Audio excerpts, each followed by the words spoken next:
Silence. Discrimination is bad in any form, but because it happens everywhere, should we just ignore it or make efforts to put an end to it? Have you encountered a discrimination in any form? Read the accounts of three different people and see how a little hand holding is all they need. Read these real life first person accounts of discrimination in schools. Story 1. Me and my little sister Jana were some of the only Roma kids at our school.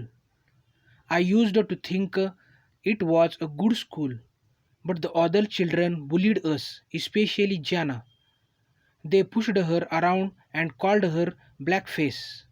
They told her that she did not know anything, that she looked disgusting. They did everything on purpose. They hid her shoes.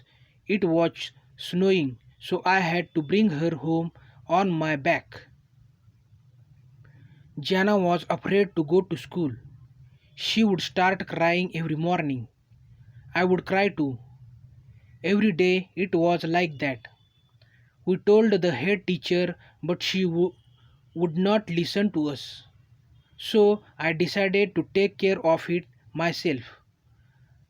I would fight them, but when the teachers found out I was the only one who got told off, we started getting worse grades, and the teachers would constantly point us out. That is, that's when we stopped going to school. Story 2. I am from Slovakia. I used to play football at school and won lots of trophies. I dreamed about being a footballer.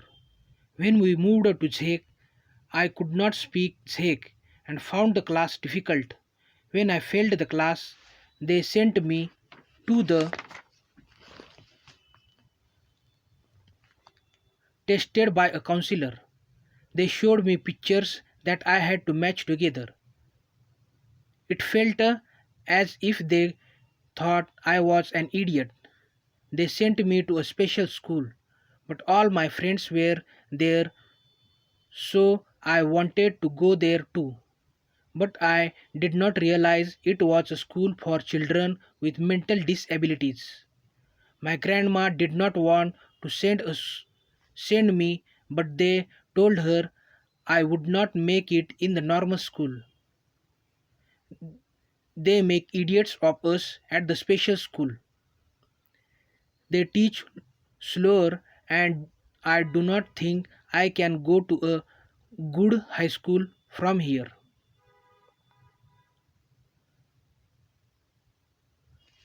Story 3. Reggie could not hear a thing. He was a normal boy, but he had been born deaf. He was well known to everyone in the small town where he lived, and they were all very fond of him. Unfortunately, though he always seemed to end up being treated differently by everyone else, children worried that they would hurt him.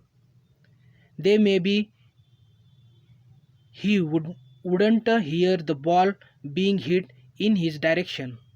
Adults acted like he was incapable of understanding them, as though he was a baby. Reggie did not like this very much, but the person who disliked it the most was his friend Michael, who decided one day that things had to change. Michael's father was the town's mayor, and Michael managed to convince him that this year, in honor of Reggie, they should dedicate one day of festival to deaf people. During that whole day, everyone in town would have to wear earplugs. People liked the idea, and everyone took it up in sporting spirit. The day became known as the Day of Silence, and when it arrived, everyone stuck plugs in their ears in a spirit of great fun. That morning was filled with practical jokes, mischief, and laughter. But as the hours passed, people became more and more aware of how difficult life was when you could not hear anything. However, learning about how life was more difficult for the deaf was nothing compared to the greatest discovery of the day. Reggie was amazing. On that day, no one was thinking of Reggie as just a deaf person. This meant he could be treated just like any other little boy, and people saw a whole new side of him. Not only that, but Reggie had a bright and sharp mind. On that day, using his usual gestures, Reggie was the one who could communicate best with everyone. This meant that people paid more attention to what he was saying, and they were surprised by his intelligence, his creativity, and his ability to find solutions to almost any problem. They realized that he had always been like that and that in normal life all Reggie needed was a little more time than others to communicate. That was the only difference. So the day of silence was the day Reggie's true nature became known.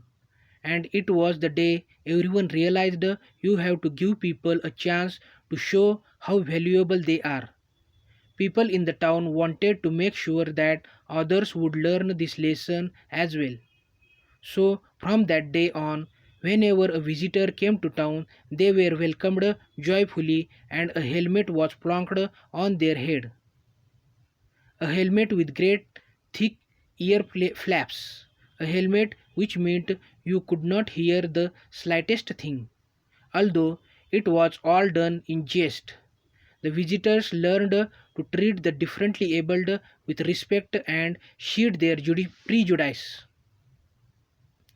Glossary: stuck, insert, put, gestures, hand movements, plonk, put, jest, joke, differently abled, disabled, prejudice, discrimination.